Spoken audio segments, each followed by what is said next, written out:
I'm not going to even pretend to understand what class carpentry and Corda is. I would just be repeating what I heard earlier. But we're going to bring up Kat. So if everybody, the fervor can come down a little bit. We're getting towards the end of the day, so I know it's getting a little harder to sit. But if we can welcome up Kat, we'll kick right into our next session, class carpentry and Corda. Thanks, everybody. Where's the clicker?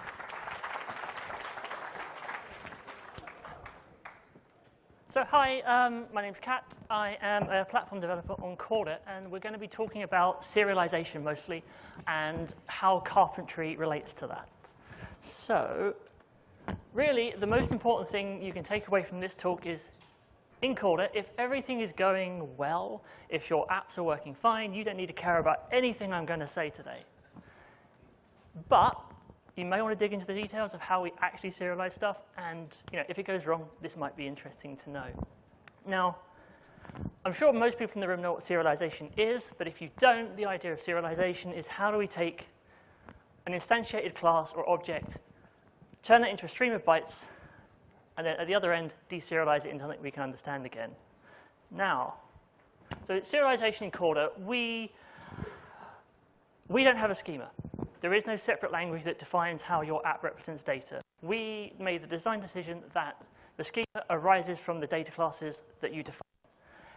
That has knock-on effects. This basically means we are serializing and deserializing objects. We are not going via intermediary format. We are not going via JSON. When you deserialize an object in Corda, you're going to get an object back. That is what is written into the opaque blob store. So we have certain requirements. Which is why we describe object using AMQP. We wanted something which was not tied to the JDK. We wanted something that we have complete control over. We could use a serialization library, but the idea, if you write something into a permanent blob store or you send it over the network, you need to be able to deserialize it at any point. We don't want to be reliant on some library that may change and break everything, because that would be terrible. So we want a standardized binary format. Now, so as you may expect, we are serializing objects to blobs. So our blob format is essentially a stream of bytes that represent the unique details of a class, and then the binary representation of the AMQP schema that represents it as a footer to that. Now, what does that schema enclose? So the schema, as I'm sure most people could guess, is a representation of the layout of that class.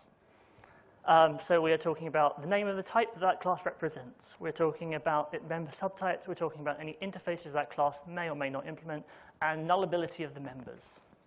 Now, if we go on to the next slide. Cool. So in Corda, to serialize an object, you need something to serialize it. We call those serializers. It's not that hard, not a difficult thing. And to get one of those, you need a serialization factory. These are what, when you ask to deserialize an object, you will go via a factory, which you won't need to know about because this is all abstracted away. And you will then get back an object in the cache that lets you deserialize those objects. Now, serialization factories are part of what we call a serialization context. There are multiple contexts within Corda. One of those would be P2P. One of those would be RPC.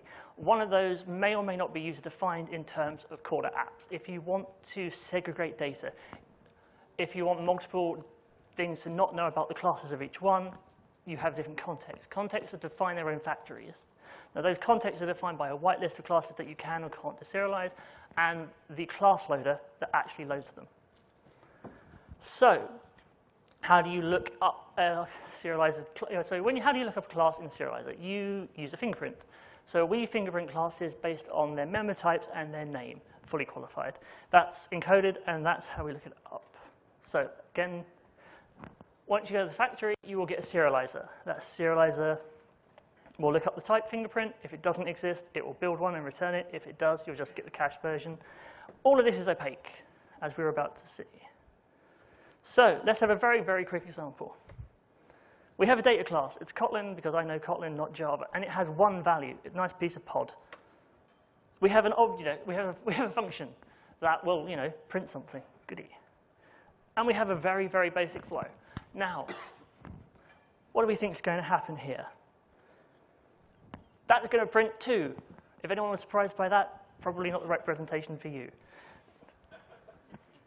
Now, let's assume something a lot more happens here than a comment. Let's assume we sent this off to the disk and pulled it back 2 years later. Or let's say we sent this to another node. Now, all we're going to do is called deserialize on our blob, which is a series of opaque bytes. And it's going to print true. It's just going to work. The interesting thing is we just got an object back, not an eJSON. Now, anyone paying attention will point two very big problems out with what we're doing. What happens if the class we are trying to deserialize, having serialized it at some point, what if we don't know what that class is? It doesn't exist in our class path. What if it doesn't exist at all on this node? What if it's just been blacklisted by mistake? Carpentry. I knew I'd get there eventually. The other problem is, what happens if, when we're trying to deserialize or serialize something, the class is changed subsequently? Let's say somebody reorganized the parameters. Let's say somebody added a parameter. Let's say someone took one away or renamed a member. Evolution. But, we're going to talk about that in this presentation, but that is a feature of the serialization framework in Corda. So, the class Carpenter. So, ideally, when you get a blob to deserialize, say over the wire, you're going to go to a factory and you're going to look up its fingerprint by pulling that off of the blob representation. So we binary encode the schema. We will pull that off, pull out the type fingerprint. We will look in the factory. If we don't have one, then we need to build one, in the same way we would have built it the other side when we serialized it. If we don't find one, then we need to actually try and make one. So we are going to pull, what we're going to try and do, the first of all, is actually decode the binary encoded schema to pull out the full AMQP schema. Now, what we're going to do with that, I can't remember. No, what we're going to do with that is we are going to try and load the class it says it is off of the class path. If we can load it, great. We will just return that. We will load the rest of the data off of the wire. We will pipe it into the constructor, which we know hasn't changed because the fingerprint won't have changed, and you will get your object back. You don't need to care about the Carpenter. However, if you can't load the class because it's not in the class path, then we are going to have to define it ourselves. Now, because we're a JDK-based environment, we can build that on the fly using bytecode. Everyone knows Java compiles to bytecode, and bytecode runs on the JVM, which is then JIT compiled. So there's nothing to stop us. In the same way that your Java compiler compiles your code into bytecode, we can just construct bytecode manually and insert it into a class loader. It's really just like building assembler. It's not that difficult to do, especially in quite a controlled case. So, and then once we've done that, we can just load that class into our cache, and you can talk to it as you would a normal class.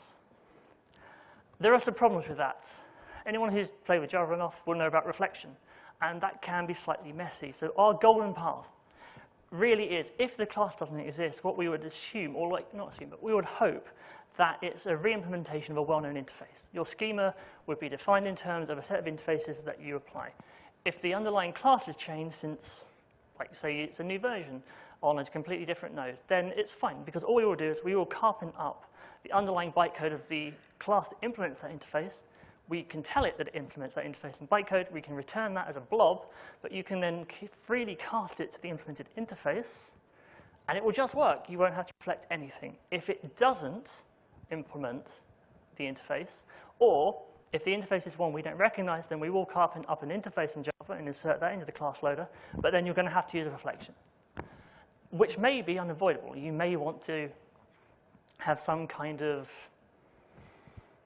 common API or GUI that you can send any Corda app to that will just reflect methods of things.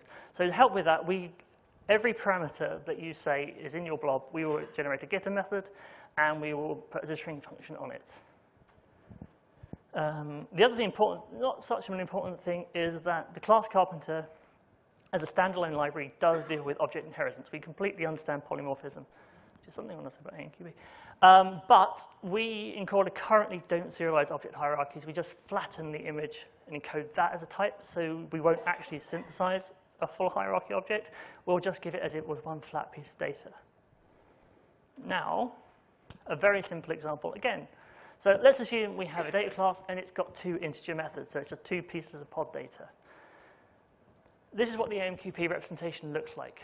We've got the class type. AMQP defines classes. We just use their composite type because it's just a composite of other members. It's got a name. It's in the net R3 namespace, and we call it class A, because I'm really bad at picking class names. The descriptor, I talked about a type fingerprint. That's the fingerprint. That is what we look up in the cache. The fingerprint is important because because the fingerprint is based on not only the name of the class, but the members.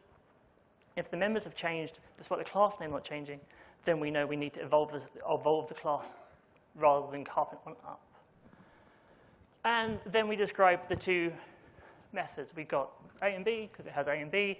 They're both integers. They're both mandatory, because in Kotlin, these are non-nullable. If they were nullable, then they would not be mandatory. If we're talking about evolution, then they were added, they would have to be nullable, because we can't construct an old version if they aren't nullable. And they're not multiple, and they have default values. Okay. So the Carpenter doesn't understand AMQP as a separate library. What it does understand is its own schema format.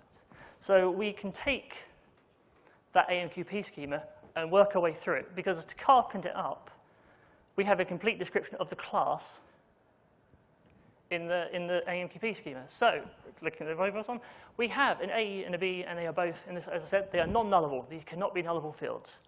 And they are both of type int class Java. It doesn't have any interfaces, and it doesn't have a superclass. It's a very, very simple type. Now, this is, if you ran this bytecode, it would not execute. I've cut a whole bunch of stuff out. This is not a complete bytecode representation. But anybody who knows bytecode, this should look vaguely familiar. We've got the members up here, where we describe the A and B as type I for int in Java.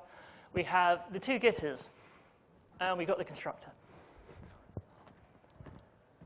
Now, there's a lot of faffing about writing bytecode. For example, you need to get the stack right, you need to get the map local right, and there's a bunch of other stuff you have to insert. So we don't write bytecode from scratch. We use ASM. It's much simpler, it's much easier, and it's got a very nice visitor pattern method that we use to construct it. I know it looks a little bit more verbose, but it's much easier to script. Now, this isn't the way we generate ASM. We've got our own Kotlin implementation that sits on top of this that lets you pipe in that schema and understand it. So, we have our visitor method. So these are the two getters.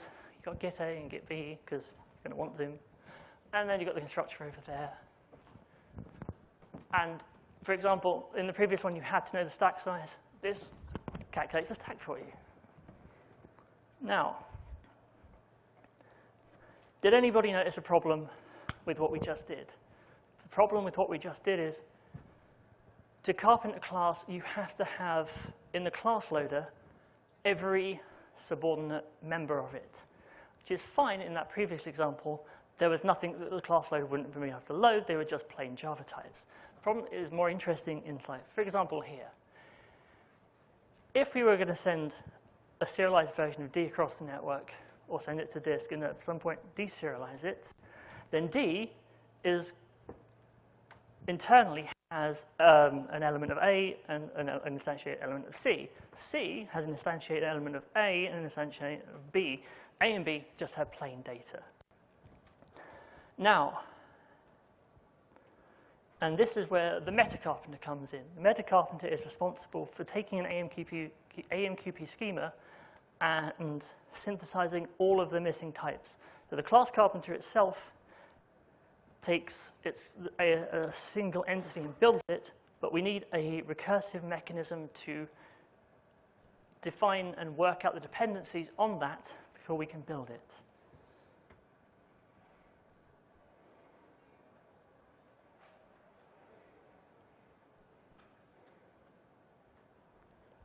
Anyway, so if we were to serialize D, this is what the AMQP schema we have would look like. So when we send a message, we encode all of the types that you would require to deserialize it. In that case, here, I know it's a bit of a mess, but we have A, B, C, and D all encoded with their fingerprint names. And then, assuming we tried to deserialize D, we would come up with the meta carpenter would build an internal structure, something like this. It understands three things. It understands data structures that it can formulate into Carpenter objects, in this case A and B. A and B had no dependencies on any other part of this message, so that we can just generate Carpenter schemas and put them into a list. It also understands classes we can't because they have dependencies internal to that schema. In this case, C and D. Now, C depends on A and B, and D depends on A and C. A and B, alternatively, are classes which have dependents in that hierarchy list. So A has dependents which are C and D, but B only has is only dependent on by C. We built this list up because there are two things that we can guarantee. There will always be at least one carpentable class, because there has to be. We will understand, we'll have encoded every class in the schema that you can decode. So, how does this work? I've only been talking for a minute. Right. Okay, so here we have the meta carpenter, and we've carpented A. So we've gone through A, we've built it out of bytecode, and we've installed it into the class loader of that particular factory's context. Now what are we going to do? So we are now going to look up A in the list of objects which have dependents. Now, in that case, we're going to find C and D. So we can then go and look up C and D in the list of objects which have dependencies and remove ourselves from it, in this case, A. So that leaves us in the case where C and D have only one dependency each left. B still has C depending on it, but we can still build B. So then we will go and send B into the Carpenter. We will end up, again, generating a bunch of bytecode. We will install that as a class loader, and we will come back around.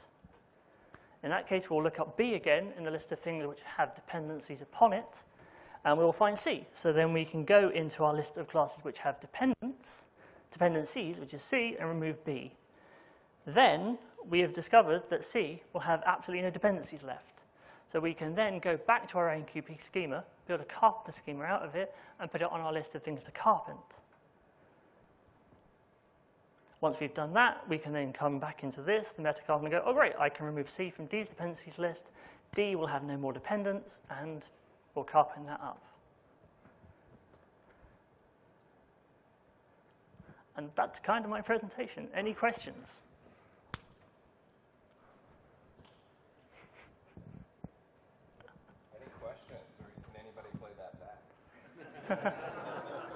That was really quick, I'm sorry. Kat, you would definitely win the technical award for today thus far. So. First one, I was just wondering, are you only serializing basically things where you have complete control of all the source? So we're only going to use AMQP for serializing peer-to-peer and persistence of disk. We can't serialize anything which isn't, there are some things we won't be able to serialize, so we will always end up using Cryo for those. But everything else we will serialize at some point with it. So this isn't enabled in version 1.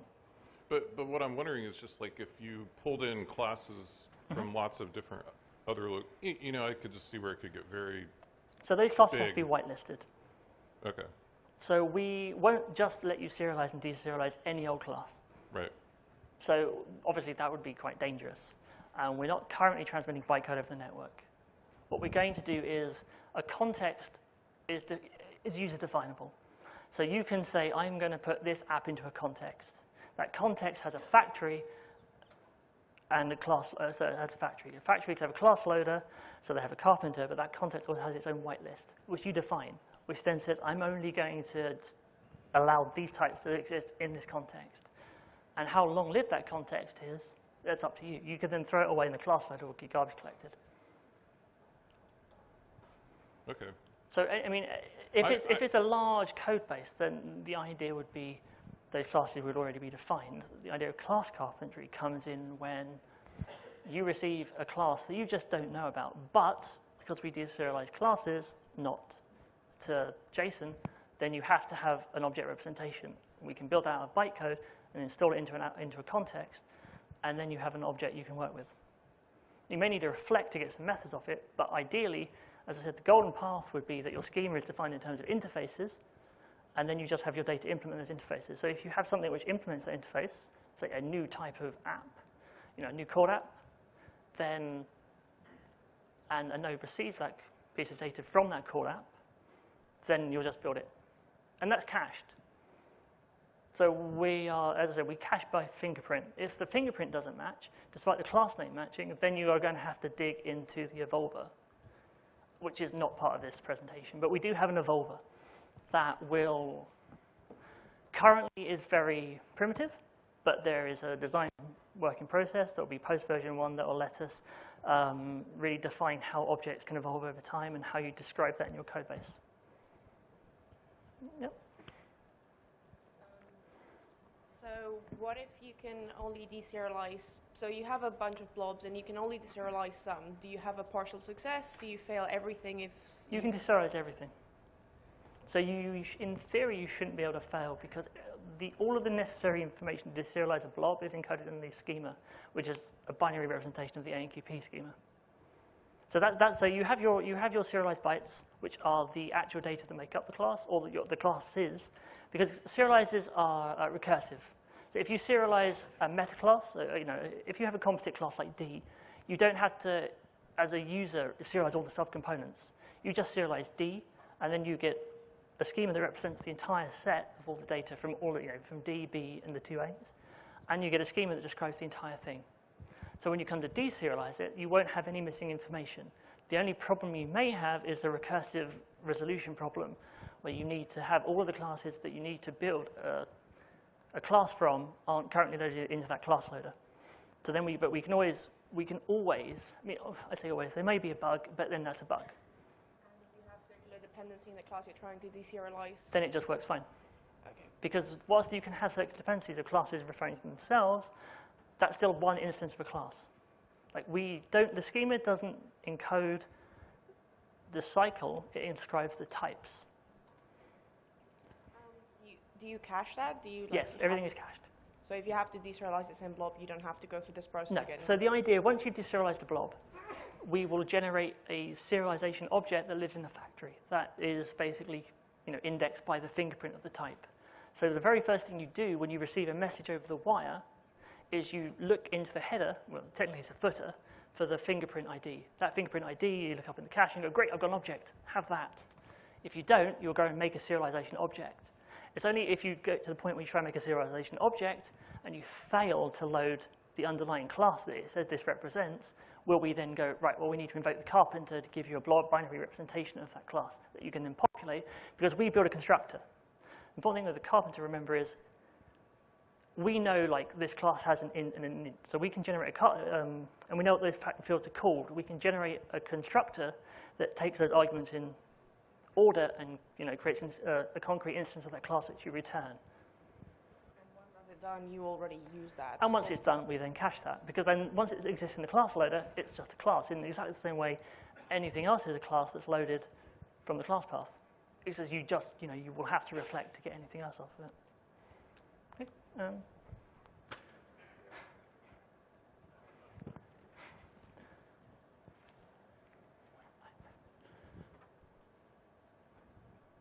I was just wondering, is it possible that you could have a situation where the constructor in the real class does something unexpected that's different from what the Carpenter would do, so you end up with essentially the same object being deserialized differently on nodes that have the class and nodes that don't have the class?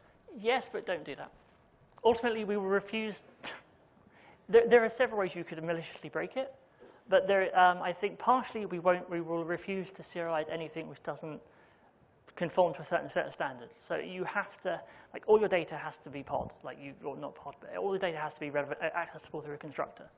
Like, you can't have non-constructed elements on a class to serialize it in Corda, because there's no way we can then guess. And you can write classes that do weird things like that, but then you're right, we have no way of carpenting that up. I thought maybe that could actually be possibly something that people might do deliberately, maliciously, as an attack. It wouldn't be because, A, you have to whitelist classes you want to be able to deserialize. A way that looked like it was an accident, I guess. There are some things we're not going to do. Well, we're never going to send bytecode around a network, blindly deserialize it and start executing it, not unless we can put that into a sandbox. So we're not going to let people just send you code that you deserialize off the network and run.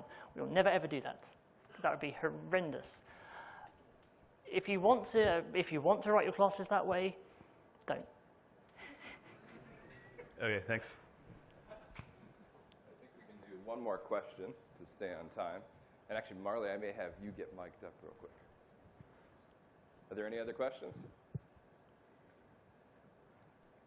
Excellent. So there's something that Kat and I definitely have in common is, I constantly walk around the office saying, it's just like building assembler. It's not that hard. That was fantastic. Thank you, Kat. Thank you very much. Thanks, everybody.